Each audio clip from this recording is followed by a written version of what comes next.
Hey there, hi there, ho there. Welcome to the weekend edition of Sports Frenzy 2.0. I am the maestro, Kevin Crane. I'm the conquistador, Dave Height. Shake off your Friday night hangover and gear up for what to listen to, watch, read. Enjoy yourself the rest of the time. Taping here on August the 3rd, 2022. This will hit Saturday morning, the 6th. As Dave said, we will get you prepared for your weekend of misery and loneliness. We're here for you. That's right. What we do. It's our public service. We will keep you company. We will tell you, as Dave said, listen to, watch, check out on TV and streaming.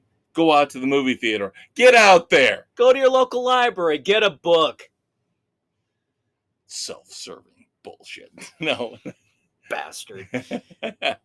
All right. Starting off, as always, with rock and roll. It's music time. We are seeing this band opening up the stadium tour. Def Leppard, Motley Crue, Poison, Joan Jett. I figured we needed to do some research. We need to research Classless Act, the opening band. Welcome to the Show is the album we're reviewing. 12 songs, starting off with the self-titled Classless Act featuring Vince Neil. We reviewed this one earlier. Again, it's a good rockin' start to the album. I think it would have been better without Vince Neil's vocals. They didn't lend that much to it. But it was okay. Yeah, we've actually reviewed 4 of these songs previously. So, As Dave said, bear with us when we get to these songs that we've already given you opinions about. I kind of like Classless Act. Again, one of the indulgences I have when it comes to rock and roll, it's not cool. I know it's kind of cheesy. It's kind of stupid, but I love it when bands a good hard. Well, they make a song based on their name. Yeah, like Night Ranger. I love every time I hear Night Ranger play Night Ranger. I just go crazy. I love it so much. It's fun.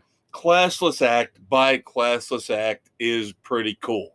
It is. Like you said, it's enjoyable. Like you said, Vince Neil didn't need to be in the mix. No.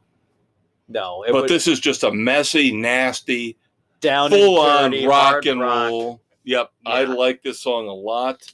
And then the second song on the album, we've also reviewed before. Yep. This is for you with The Darkness's Justin Hawkins. I think this is the best song on the album. This one's good. I enjoy it. I actually like Time to Bleed a bit better. Which is coming up next. Which is the third song.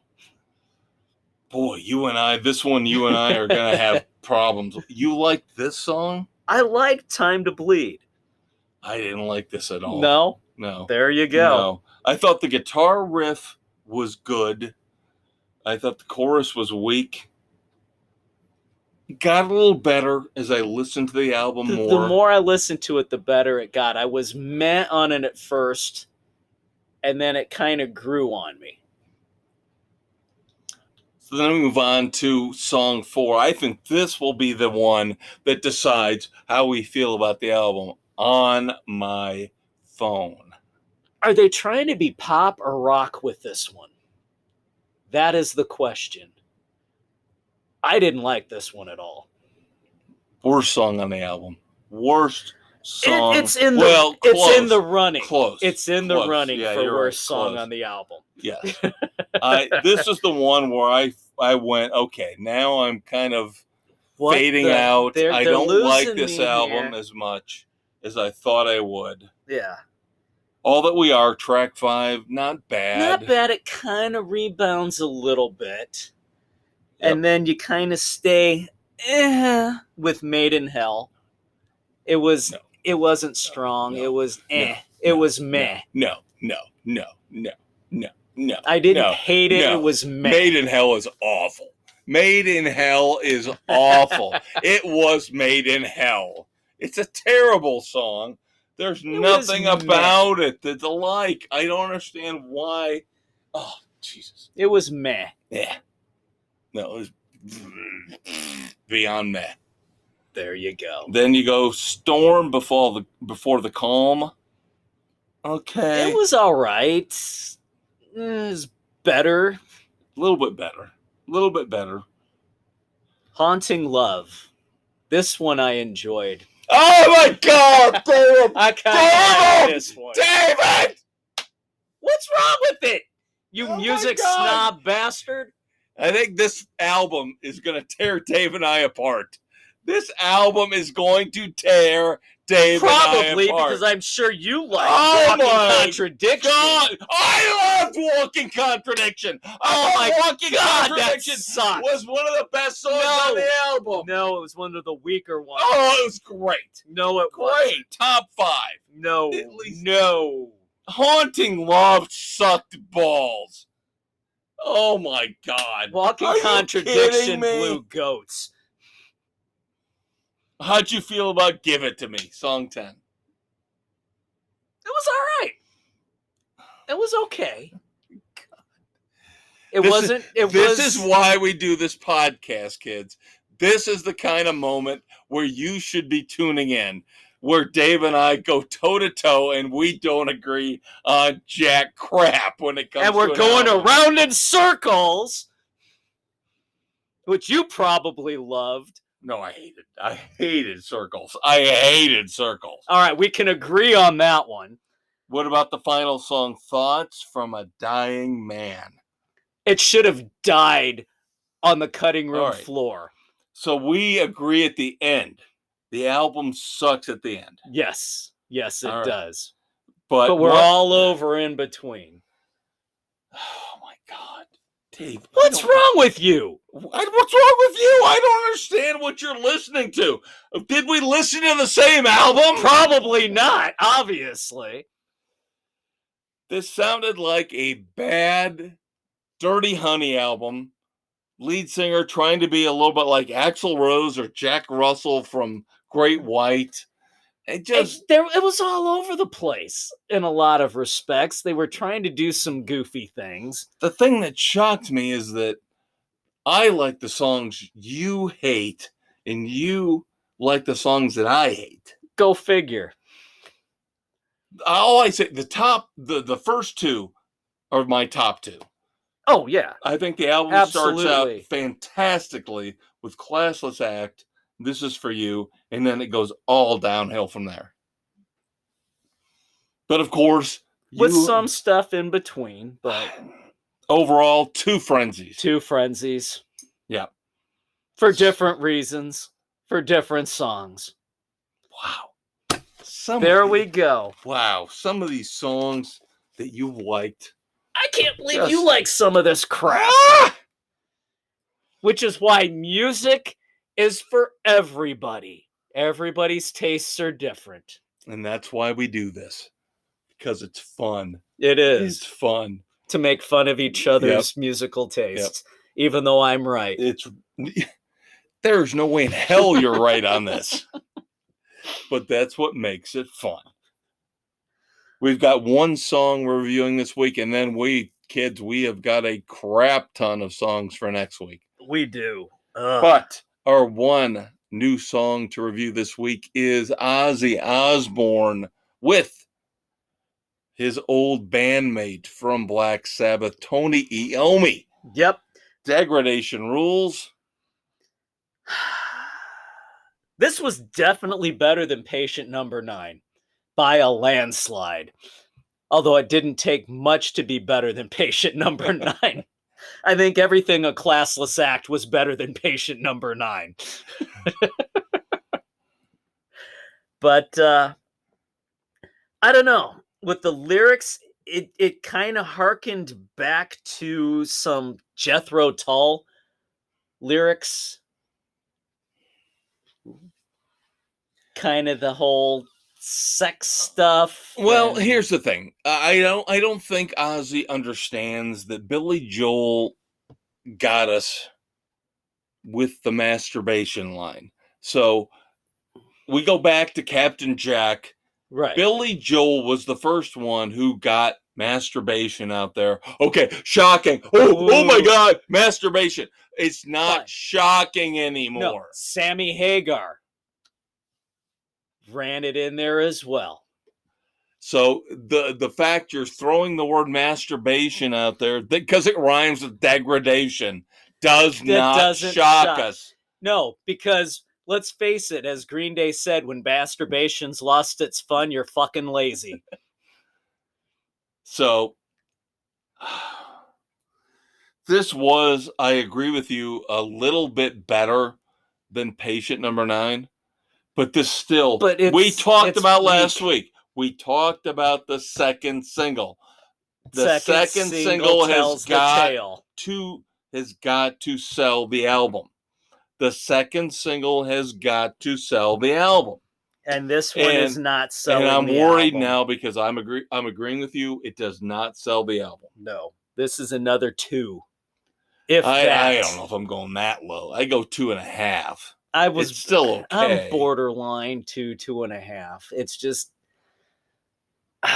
he's like going through the motions. It's not Ozzy.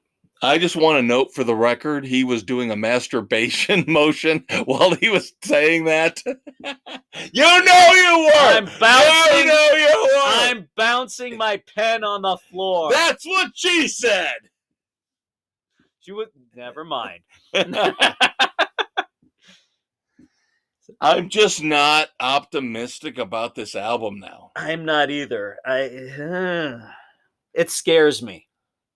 And I grew up. I love Ozzy Osbourne. I love him.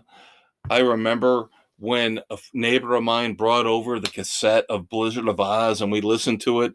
And oh my God, I could not get enough of Blizzard of Oz. Not just Crazy Train, but, everything, top to bottom. With that, and then you got Bark at the Moon.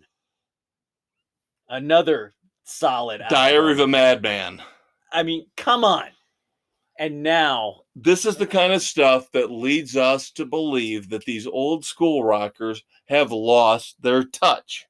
And that's what makes me sad. I want to hear great stuff from Ozzy Osbourne. I want to hear great stuff from Iron Maiden. I want to hear great stuff from Megadeth. I want to hear these guys from the 80s. Keep it going. Keep your edge. Keep your hard driving rock soul alive. Be creative. And I'm scared. I don't know. 2 songs in. Again, I will give Degradation Rules 2.5 frenzies. Dave, I'm right around Dave's there. playing with his pen right now. Yeah. Strong 2, weak 2.5. All right. Next week, tons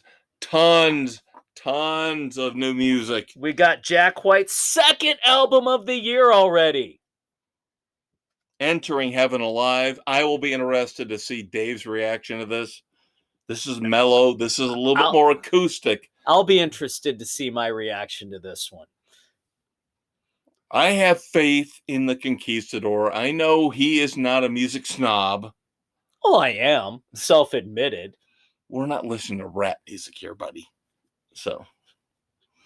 But David Lee Roth, nothing could have stopped us back then anyway. The new Sammy Hagar and the Circle. Finally. New album out September the 30th. Title track Crazy Times is out now. Second single from Collective Soul. Cut the Cord. Alter Bridge, second single. Silver Tongue. King's X, second single. Give it up.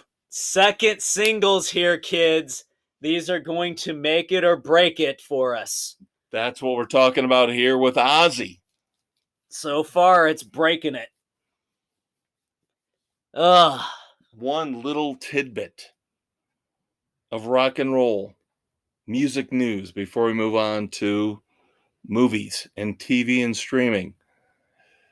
Of course, Dave and I, in 2 weeks, actually less than 2 weeks, than we'll 2 be weeks. seeing Def Leppard, Motley Crue, Poison, Joan Jett, Classless Act. The stadium tour.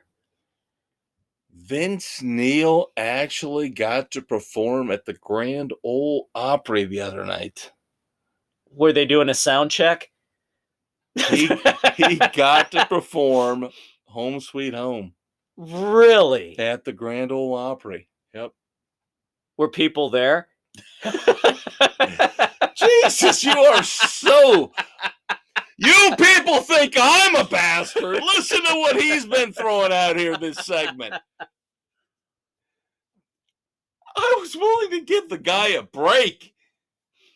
I was willing to give him a little bit of kudos, a little bit of props for being able to get on stage at the Grand Ole Opry, arguably the most prestigious stage in America when it comes to music. And you have to degrade and debase him.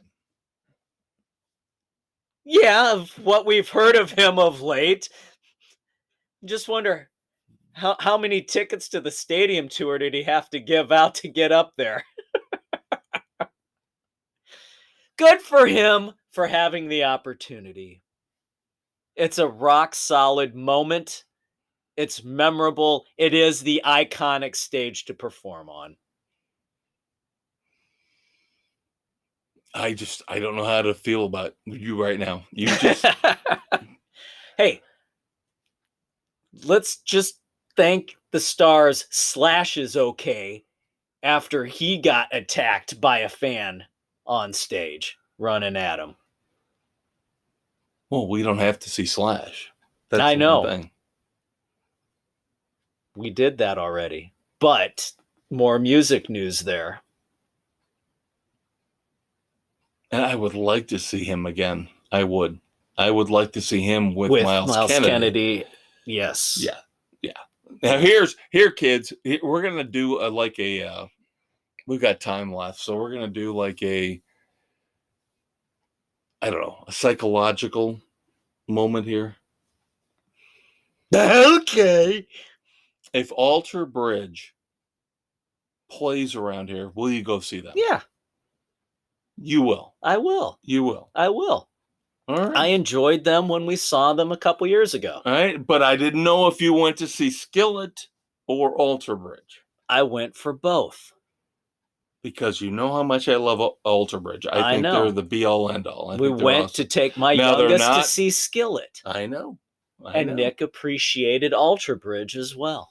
Yeah, and I appreciate the fact he came back with me and stood back with me at the end for Skillet. And that was a band he wanted to see. Yeah, but he's seen them, but he didn't like does not the push like of the crowd the push like me. of the crowd. Like me. And it was getting a little intense, and let's just say the teen spirit reeked in that place up near the stage. Can I tell you who they're touring with overseas right now? Who? It might make it a little bit more tempting. November, December. I don't know. So probably we're looking at early 2023. Okay. Alter Bridge is touring with Mammoth, WVH. to see them a third time. Oh my God, would that be fucking awesome? Oh my God. Oh my God. That would be good. In a small venue. And Hailstorm. Boom! I'm there. We should fly overseas. We should. That would triple be worth bill. It. Right now, Alter Bridge overseas right now with Hailstorm and Mammoth. That's a fucking on. show and a half. Come on. I'm all in. Come on. I'm all in on that one. If they play over here, we're there. We're in. There. We are there. God damn. What a show that would be. That's a phenomenal show. That would be good. Of course, Wolfie's getting married, so he's not going to be able to rock anymore because he's lost his balls. He's going to start doing ballads like Open Arms. Oh, God. He's got Air Supply on. I love my wife so much, everybody. Let's do a song dedicated to her. Oh, Let's hope for fucking God's sake that doesn't happen. please no. All right. Time to move on. Segment 2, movies. Lots of trailer discussion, lots of movie news coming up. It's getting crazy, kids. Stay tuned. We'll be right back here on the weekend edition. She walked into my office just as I was reaching for the bottle in my bottom desk drawer. Legs till Tuesday, lips like pillows. I want to hire you, she said, to find Sports Frenzy 2.0. Doll, I said, that would be the easiest case ever. Sports Frenzy 2.0 is on Spotify, Anchor, Google, Apple, everywhere you listen to podcasts. She nodded to herself, sat down and smiled. I grabbed 2 glasses. Life was good. And so is Sports Frenzy 2.0.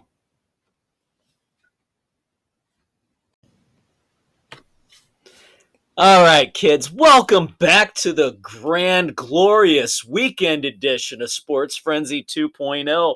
Here as we record August 3rd, 2022. This will drop Saturday the 6th, letting you know now in segment 2 what to watch on the movie front.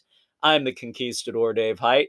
Along with the maestro, Kevin Crane. You can find us on Spotify, Anchor, Google, Radio Public, Pocket Cast, Amazon, Audible, Apple, Overcast, Castbox, and Stitcher!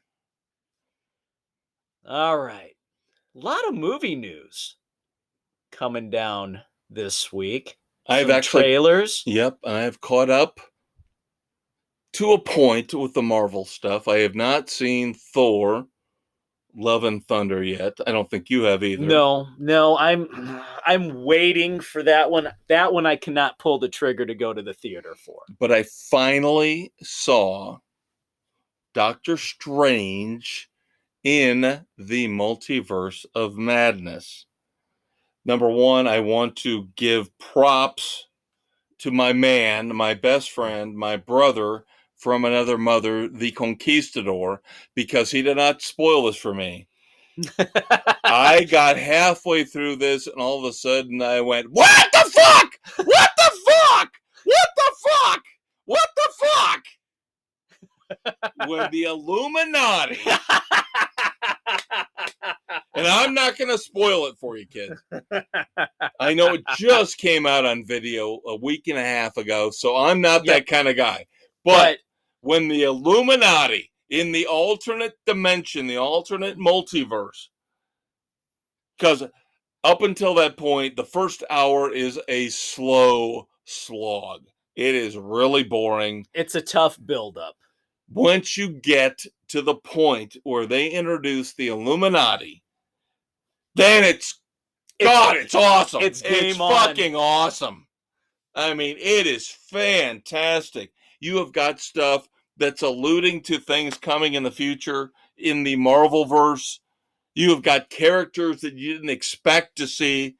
You've got stuff that they've alluded to that comes to pass. And then you've got characters from the past that they bring in and say, "Hey, guess here you what? go. Here we are in this multiverse. We rule the roost." Wow. When the Illuminati come in, that was like the best moment I have seen in a Marvel movie since Endgame.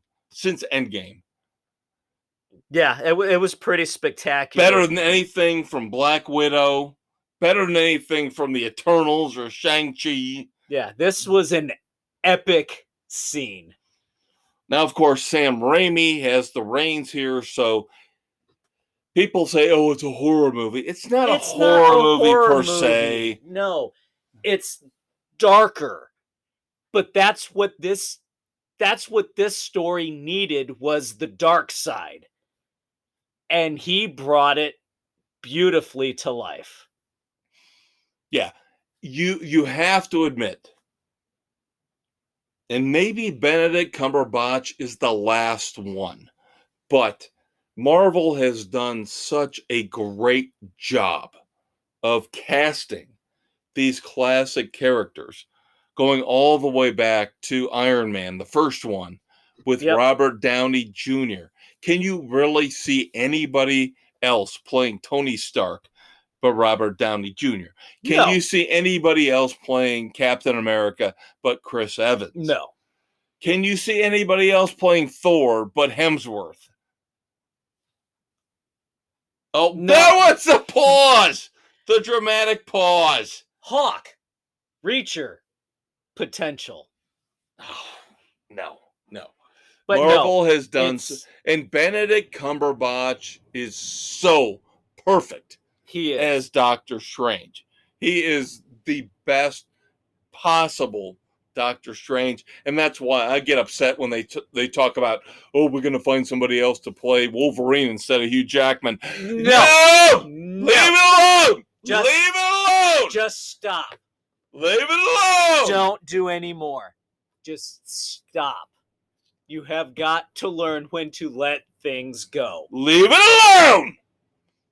Because Hugh Jackman was perfect as Wolverine. He was Logan.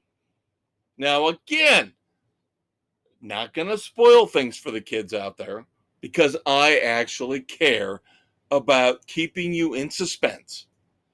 Not suspenders. There are allusions to the X-Men in this movie. And again, I'm just going to say, don't fuck with Wolverine. Don't fuck with Wolverine because Hugh Jackman is perfect. Wolverine. Yes. There are other super teams that we haven't seen in a while that they bring in.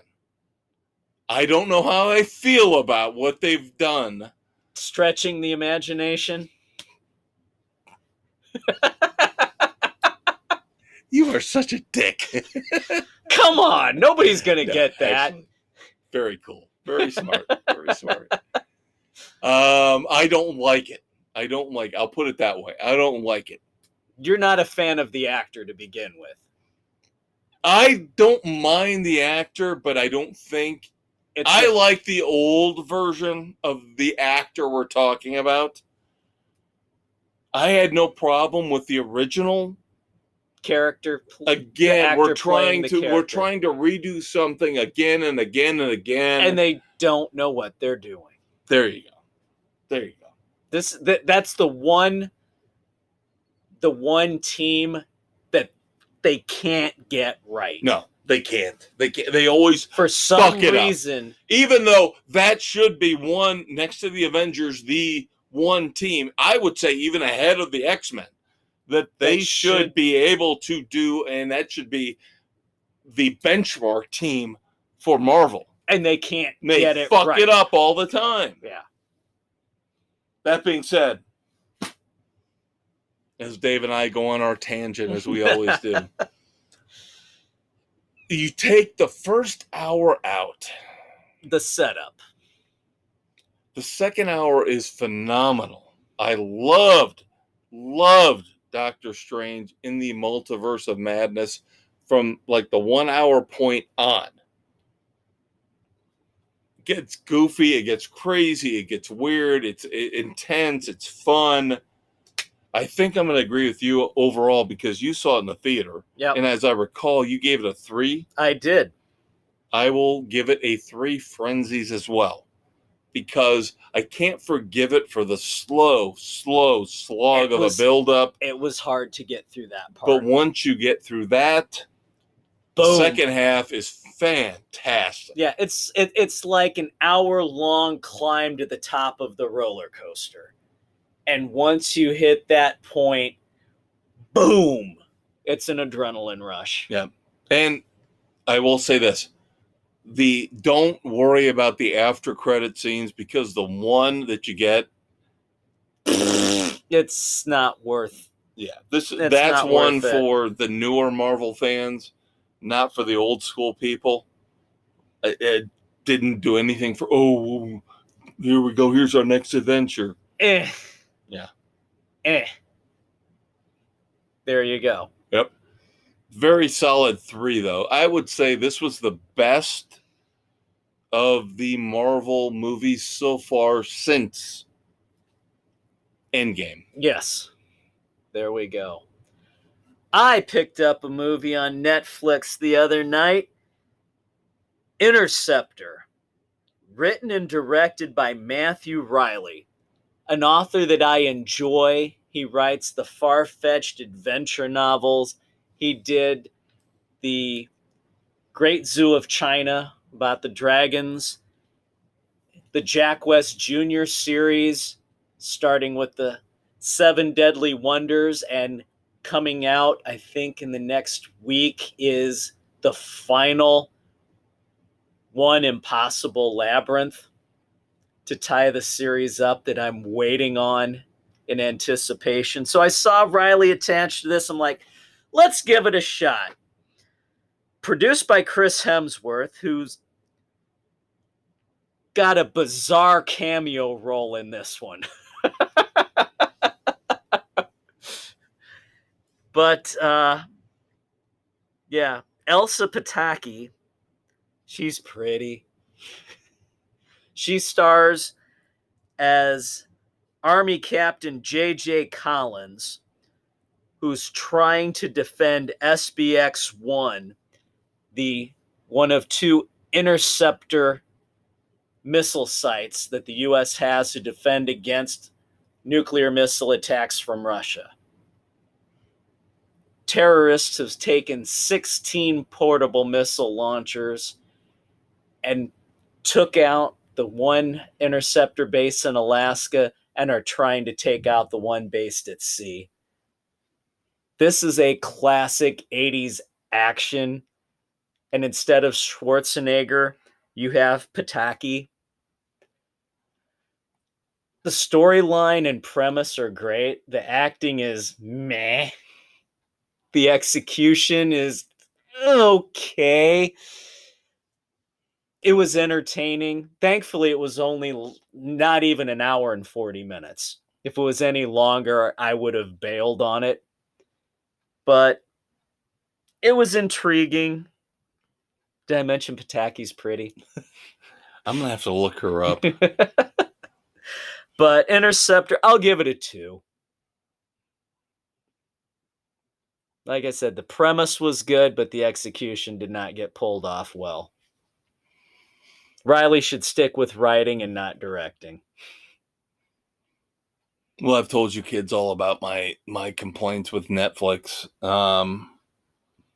So I dropped Netflix after Stranger Things wrapped up and The Gray Man last week, which, if I could buy The Gray Man, I would do it, because I did like that.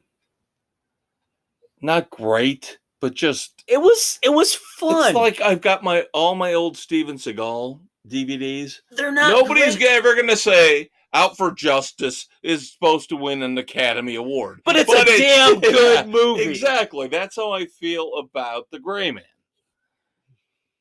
But after that, I'm like, what the hell am I keeping Netflix for? So that's why I went to Disney Plus, and then I got Doctor Strange. Right. And I get Thor in 4 weeks, so I'll watch Love and Thunder and probably be miserably disappointed in it.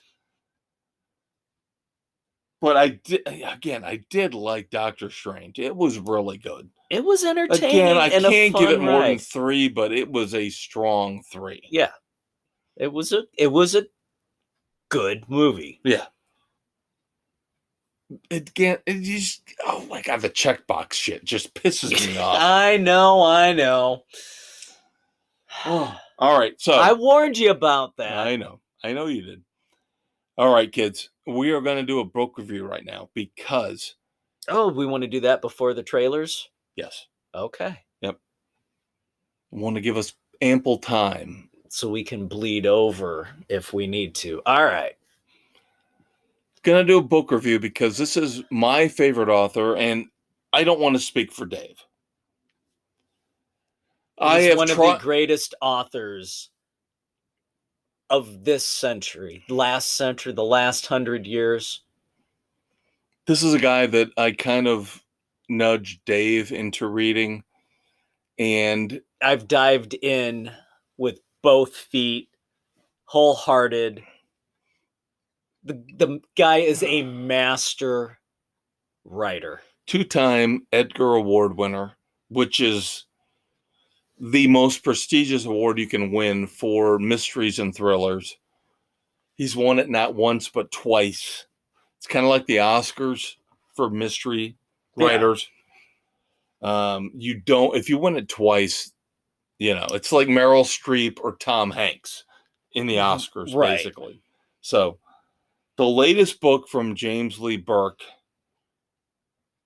that Dave and I both read, it's short. It's less than 300 pages. Every Cloak Rolled in Blood.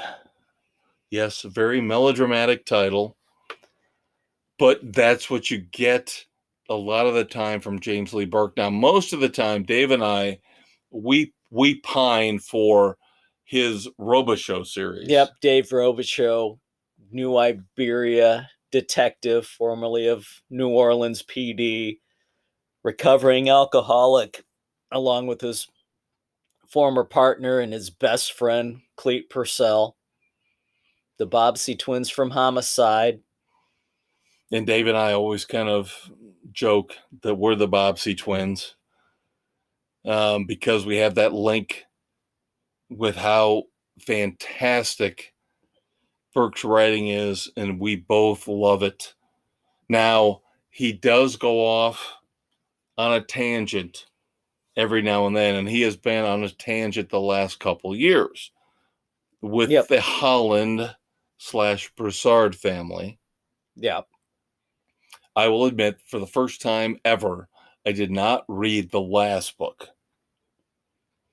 But I did read Every Cloak Rolled in Blood.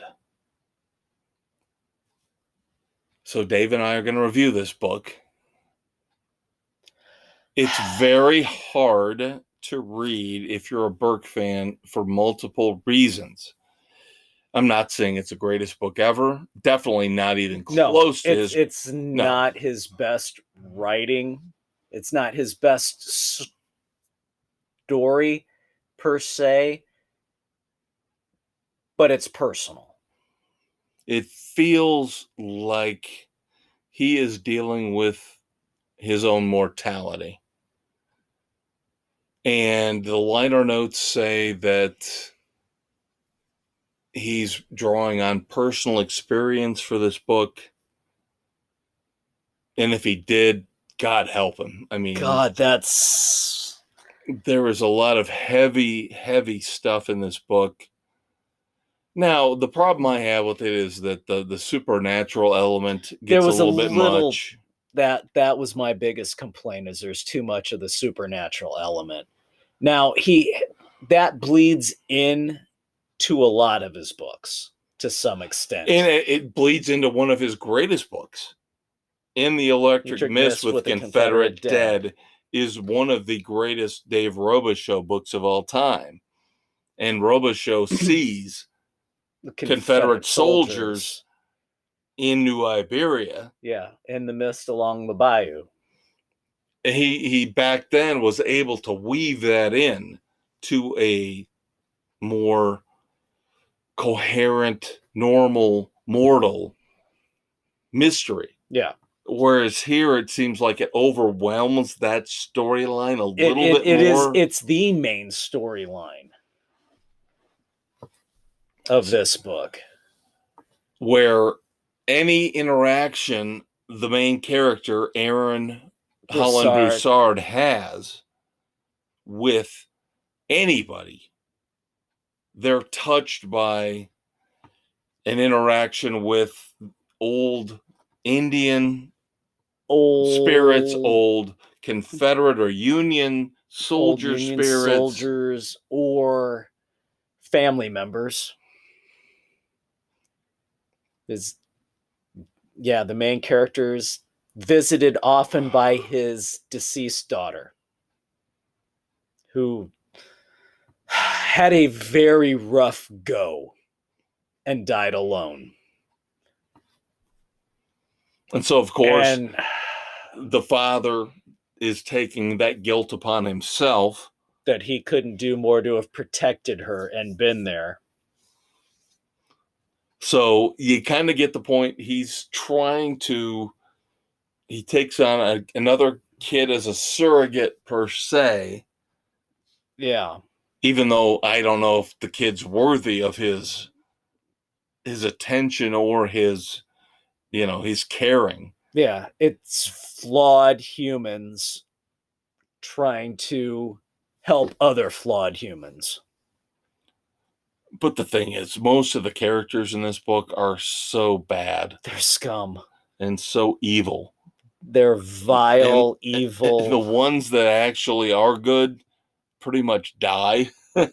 There's the ones that you hope come out of this are the ones that don't. It's really a deep, tough read. And again, it's not long. It's 280 pages. It's one of his most powerful books, but I'm not going to say it's one of his best books. I would give it 3 frenzies. Yeah. Again, it'd be hard for me to give anything less than 3 You can't to a James Lee Burke book because he is such an unbelievable writer. An incredible storyteller. A wordsmith of the highest order. The phrasing and descriptions he puts together is unlike anything I've ever read.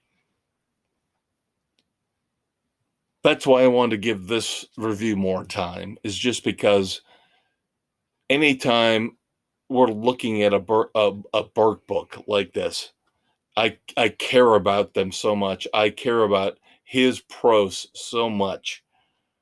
And I want to tell everybody, I want to spread the word, almost like, hail Jesus! And God knows I'm not a religious guy, but if you pick up any book, and this is what I was telling Dave off mic, I told him I was going to have a little extra time. And I think that kind of caught him off guard. But my daughter came back in town for the first time in 6-7 months. And I got to see her for just a couple hours one day and a couple hours another day. But she asked me on the second day that I saw her, she said, should I read James Lee Burke? And I didn't really know at the time what to say or how to respond. I know instinctually. Yes, I wanted you to, should. But I also knew I didn't want to tell her the wrong book. Now that I've thought about it, now that I've finished up Every Cloak Rolled in Blood, I think I need to tell my daughter, just go back like I did. Read Black Cherry Blues. Start there. That's not the first RoboShow book, but that is the first book you should start with. If you don't like Black Cherry Blues, then you will not like him. You will not like his writing at all. Now, as much as I love the RoboShow books, White Doves at Morning. I know. And that was the other one I was... freaking incredible. I know, and that's the other one. I was thinking maybe I should go there. But I don't know if she would get the Civil War, the theme. It might be a little much for her coming into without getting a feel for his style first. That's absolutely 100% the other one I was thinking of. And I was thinking Black Cherry Blues, White Doves at Morning. And I just didn't know where to go. And I'm thinking I've just got to get her into the RoboShow books. Yeah. She's got to get the solid character. Right. Get used to his writing style. Right. And then you can go into the deeper. Right.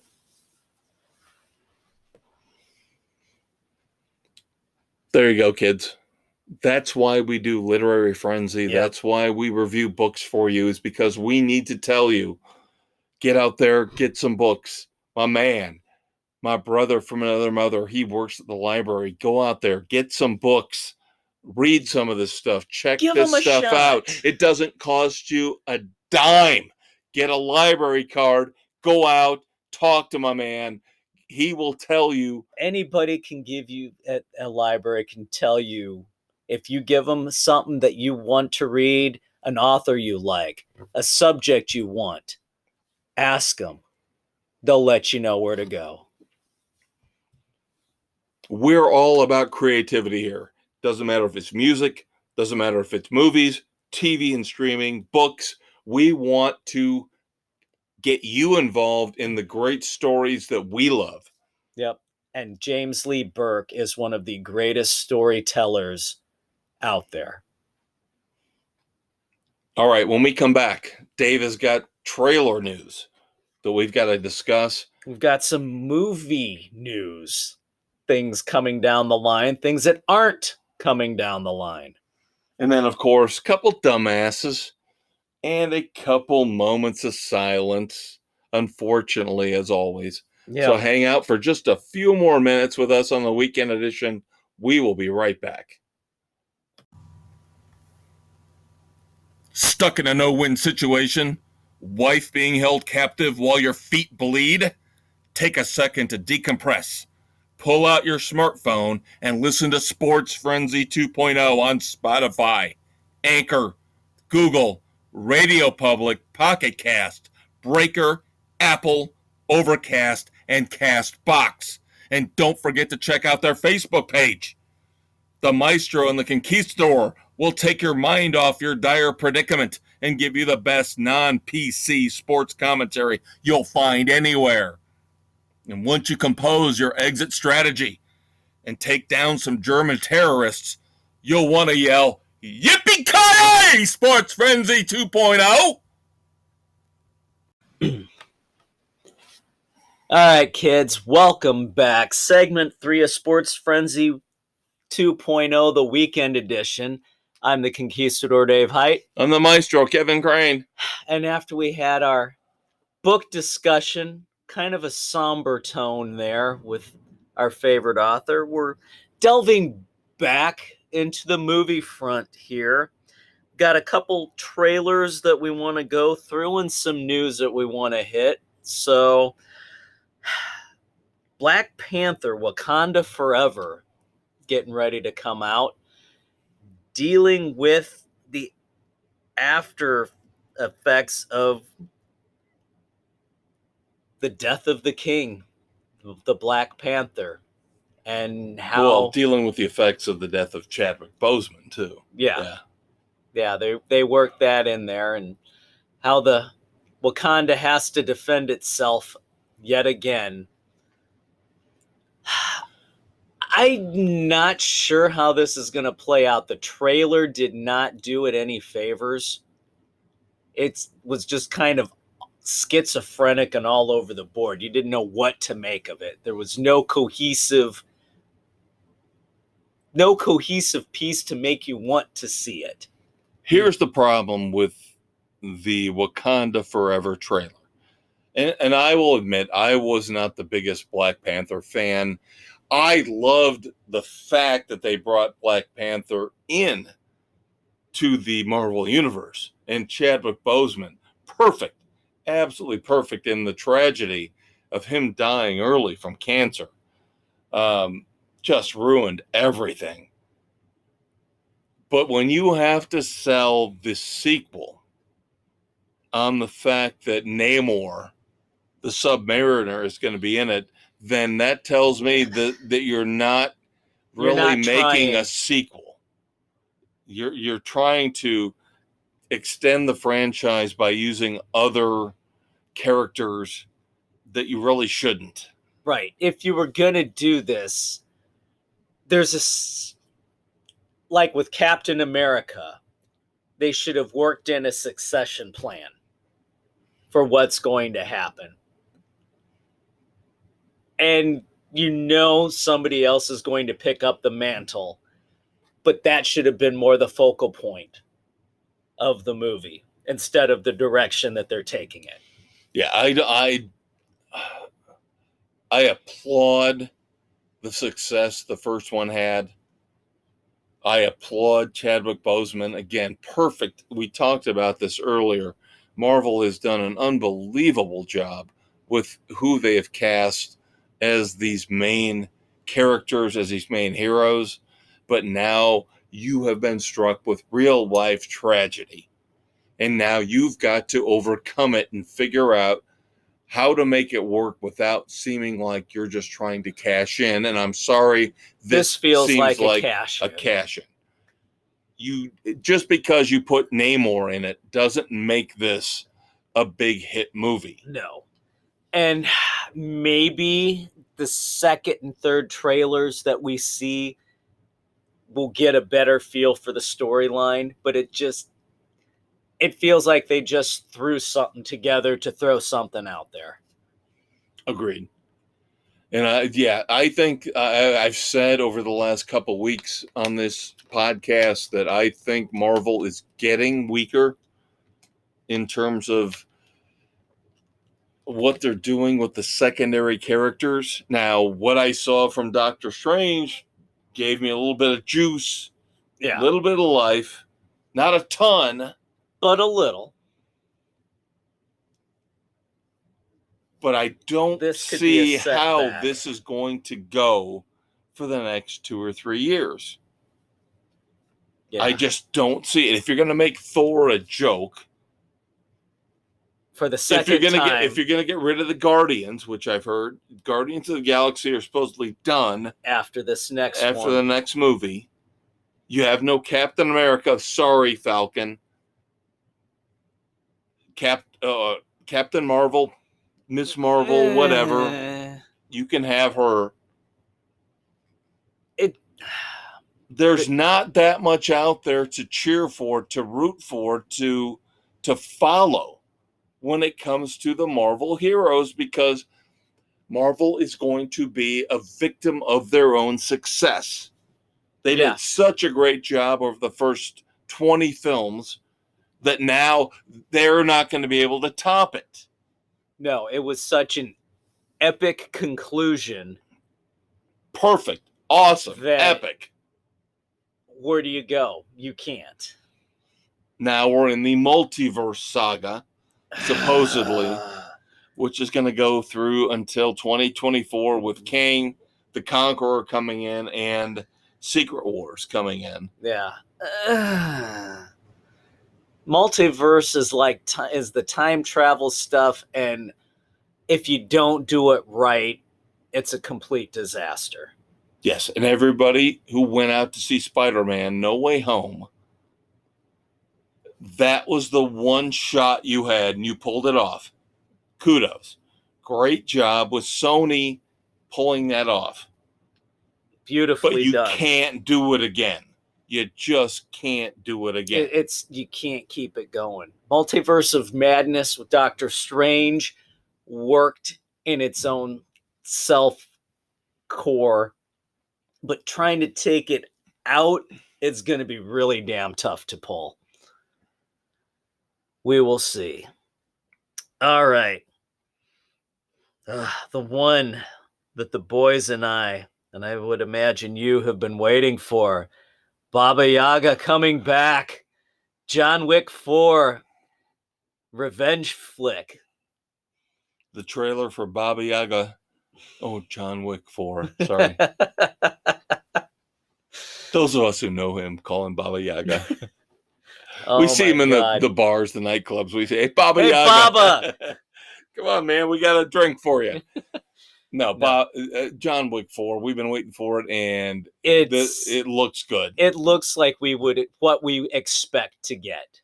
Again, when you focus on one character, one timeline, you don't have to fracture your focus all over the place. You know what you're going to get. He was wronged, left for dead in 3. You know he's going out for straight up revenge. which is what he does. After they killed his dog in the first one, he's on a rampage. And I was one of the few that didn't like 3. Right. I saw 3 with my man, the Conquistador, and my nephews. And I told them, I said, I didn't like 3 all that much. It was okay. Wasn't great. And of course, you all spit on me and kicked me and threw me to the curb. Yeah, had to get a cab, had to get an Uber to take me back home. The boys wanted to go full on John Wick on his ass, but I had to keep him in control. Because again, I will call things like I see them. 3 was just kind of, it was thrown out there to get it out there. It wasn't the greatest of storylines. But that doesn't mean I don't look. It's not Die Hard 5. Let's look at it that way. Right. Yeah. John Wick 3 was not the disaster that ends the franchise like Die Hard 5 did. Die Hard 5 was a disaster that destroyed the franchise.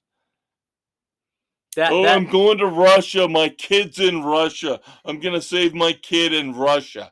That is not anything close to what the Die Hard movies are supposed to be. No, that was just bad. That was worse than jumping the shark. That was no creativity and at all. And the sad thing is, if they'd stopped 4, it would have been the greatest movie franchise of all time. It would have been perfect. 4 unbelievable, fantastic. It was the fitting end. It would have been perfect. I'm scared. I don't want John Wick to go down that road. 3 was not bad. But they had better come back. 4 is out, and we know that they were supposedly filming 4 and 5 concurrently. Right. So let's hope they don't F it up. All right. Idris Elba. Beast.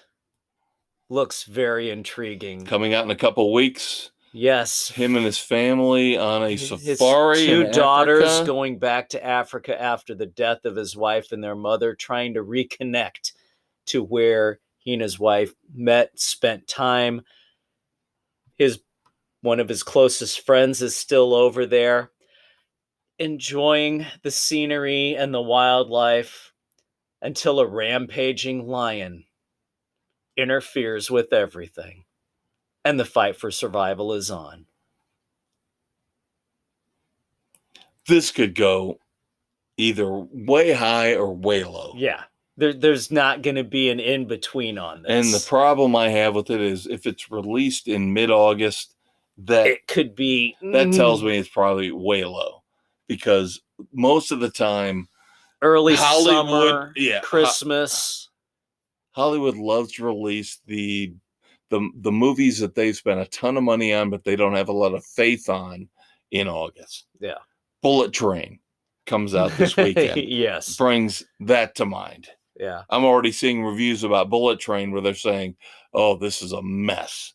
And because, again, you get to August. It's schizophrenic time. All bets are off until early November. Then the winter Christmas season movie stuff kicks in. Yeah. You might get the occasional gem in August, but it's a rarity. We'll have to see on Beast.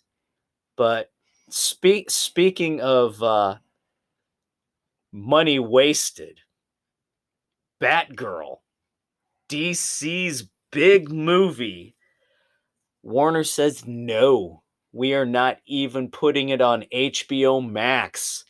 They have done away with it. $90 million being flushed down the toilet, and this movie will not see the light of day because they say we're going in a different direction. And Scoob, Haunted Holiday, the animated Scooby-Doo. That one's getting shelved as well. Supposedly there's a new management team moving in Thursday. You will already have heard this by the time this hits on Saturday morning, but as we tape, tomorrow morning, the big Warner Brothers Discovery news will hit. And supposedly, as Dave said, they are cutting costs. They are slicing and dicing. HBO Max, believe it or not, the future of that is iffy in terms of new original series. Are they going to meld Discovery Plus in with it? Oh, God. They have got to find a way to cut costs. Better not mess with our Titans, with Doom Patrol. Leave those guys alone. Well, I think Titans is already almost wrapped. I think we're okay there. Doom Patrol, I don't know. But yeah, supposedly the guy that's taken over is a real ball buster, and he wants slicing, dicing. He wants cost. He's a venture capitalist who's out to maximize his investment so he can sell it off. I'll be fine if they want to combine Discovery Plus and HBO Max into one. Just use the HBO Max platform, because the Discovery Plus platform is a freaking joke. It's pathetic. It's so damn slow.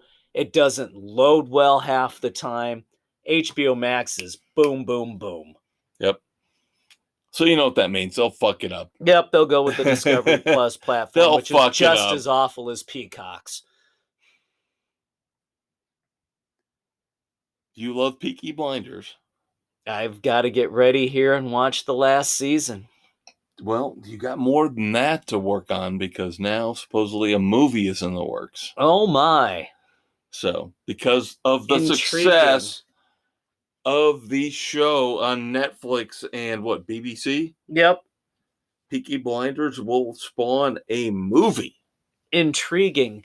See, I want to know how in this they work Aunt Polly. I can't think of the actress's name. She passed away, I think, before they finished filming. So that will be intriguing how that rolls in. We were talking about DC and the superheroes. We have 2 Batman actors now. So we now have Robert Pattinson, right, in this really good Batman movie we watched a couple months ago, right? Very good, very competent. I was impressed. It was a competent movie. Guess what? Ben Affleck's coming back. Ben Affleck. Are they doing a multiverse bullshit thing? I don't know, but that's what I'm thinking. Real Ben Affleck, well, because they don't want to disrupt the continuity of the Justice League. So Ben Affleck will be coming back as Bruce Wayne in the second Aquaman movie. Sorry, Aquaman. Not Batman, Aquaman movie. Oh, God. And The Flash should be shelved. Well, the movie, they still don't know what they're doing with. The TV show is finally coming to an end. Thank God. 13 episodes. Season 9 will be the end. Early 2023. Guess what? I will not be watching, because I have not watched the last several seasons. Well, you and I have talked about that. They went too far with the political correct BC or PC crap. And no. How do you feel about pop culture icons getting statues? Are we talking about the Breaking Bad characters in Albuquerque, New Mexico? Yep. Well, why not? We've already got Glenn Fry standing on a corner in Winslow, Arizona. Yeah. We've got Bryan Cranston and Aaron Paul. They're characters from Breaking Bad. Bronze statues unveiled in front of, I believe, the Civic Center in Albuquerque, New Mexico.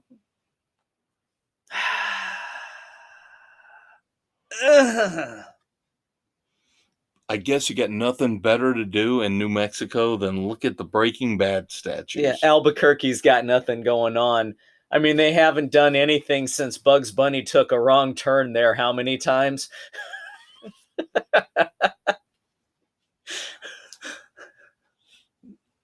We love you, New Mexico. We really do. We do. Sort of, kind of, maybe. Next week, I will have my review of the first episodes of Beavis and Butthead. There you go. The new series on Paramount Plus. Yep. I have to lament my favorite guilty pleasure movie, Roadhouse, with Patrick Swayze. What, you don't like Jake Gyllenhaal?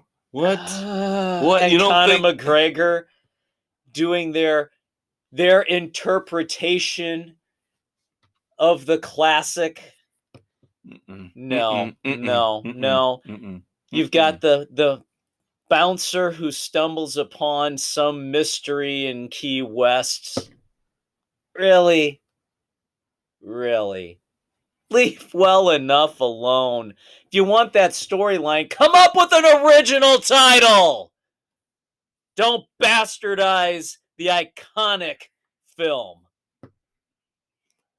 I couldn't have said it any better myself, kids. Come up with an original goddamn story instead of reboots, remakes, and reimagining. Ugh. Dave loves this, but it's time. It's time for me to review SummerSlam last weekend. I want to weigh in on something that I saw in there too when we get to it.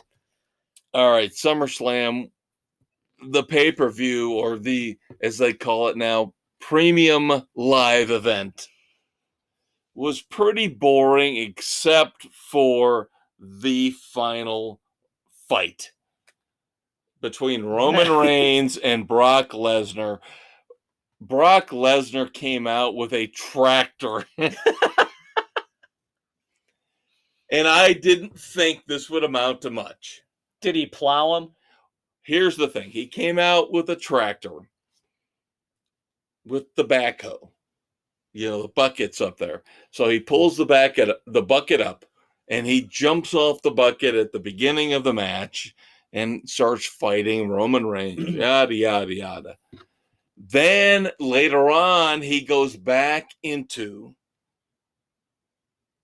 the tractor, pulls the bucket up, throws Roman Reigns in that, and then drops him out of the bucket. And you're like, oh, that's cool. Something I haven't seen. Here's where it gets really nuts. And again, boring pay-per-view up to this point. Roman Reigns is sitting there at the one end of the ring. Brock Lesnar goes back into the cab of the tractor, drops the backhoe, the bucket, all the way down, gets it underneath the ring, raises the fucking ring up. Roman Reigns falls literally from the one end, tumbles all the way down to the other because Lesnar's got the one end of the ring up about 15 feet. And then they start fighting again. And it's honestly, one of the greatest matches I've ever seen in my life. That's pretty damn The creative. only way they could beat Brock Lesnar was they eventually had a bunch of guys come out, beat on him because no disqualifications. They piled tables and chairs and a whole bunch of shit on him to the point where he was buried underneath about 400 pounds of debris. And they finally said he can't get up from that. They win. But to see the tractor pull up the ring, unbelievable. That's brilliant. No, I thought you were going to talk about Ronda Rousey getting suspended and fined Indefinite She was mad. suspension. She didn't like the fact that she did not win. If you watch the replays, and of course it's all fake. We all get it. We all know it. But yeah, she should have won the title. But the referee did not see the fact that she should have had the tap out Right. before the pin. Isn't that convenient? So that's going to set things up for the next pay-per-view. Yep, because you know this is a farce. But I thought you were going to go with the Ric Flair final match. Oh my God. Sunday night. I read about this one. The 30-minute marathon final match. That was he won. His final. You knew he was going to win. You knew he was going to win. They said he was gassed. Sliced his forehead to make sure he was bleeding. Full on Ric Flair. Yep. He went out in a blaze of glory. We all knew Ric Flair was going to win. Good for him, 73 years old. Hey, to still just get out there and do some of that stuff at that age, kudos to him for that. And I'm sure the toll all of that's taken on his body over the years, that could not have been easy for him. Yep. All right, kids, moving on to our moments of silence. The one big one we've got. Now, I'm a Star Trek guy, so this one hurts. This is huge. Nichelle Nichols, of course, known as Uhura. Unbelievable loss for the geeks out there, including me. Yep. This leaves what? Kirk, and this leaves Sulu. Right? And that's it. Yep. That's it in terms of the original crew. Yeah. So. Yeah. William Shatner and George Takei are the last two standing. And Nichelle, such an iconic actress. Yep. And of course, we can talk forever about, the groundbreaking role she had and what she did. And of course, kissing Kirk was taboo at the time. And, yep. Hopefully we've gotten beyond that. So I don't think it needs to be discussed. No. But she was just awesome. She was just great actress. Yeah, it's just, you lose one of those icons, one of those characters in the 60s and the 70s that you're used to seeing all the time. Yeah. On TV, in the movies. Now, I've got one here that sounds like it's not significant, but it really is if you're a rock and roll fan. Mo Osteen. Most people go, who? Maestro. What are you talking about? Kev, what are you talking about? Mo Osteen was the head of Warner Brothers Records through arguably the most prolific time in rock and roll history. He was the man that oversaw the signings of bands like Van Halen, Fleetwood Mac, the Grateful Dead. The man next to maybe Motown in the 60s had the greatest run ever when it came to signing or overseeing the classic bands of all time. You people need to look up Mo Osteen and see who he brought to the forefront of music. You will be shocked. It will blow you away. He, again, next to maybe Motown in the 60s, second greatest music president / CEO of all time. Dumbasses. Pivot. I got to call out Will Smith for that lame-ass scripted apology to Chris Rock. That was nothing but a self-serving publicity stunt on his part. If he truly was sorry and wanted to reach out to Rock, he would have done so privately, never would have gone out and made that kind of video. If he's well and truly sorry, it should be completely out of the public eye. I don't think he's handled this nearly as well as Chris Rock has. Chris Rock has been exemplary in how he's handled this. Yeah, there's no doubt about it, because Rock could have roasted him every step of the way and has not sunk to that level. He's made subtle little barbs here and there. Yep. But he has not come out and full-fledged attacked him. And that's impressive. All right, I'm going to wrap things up here with a couple popular female singers.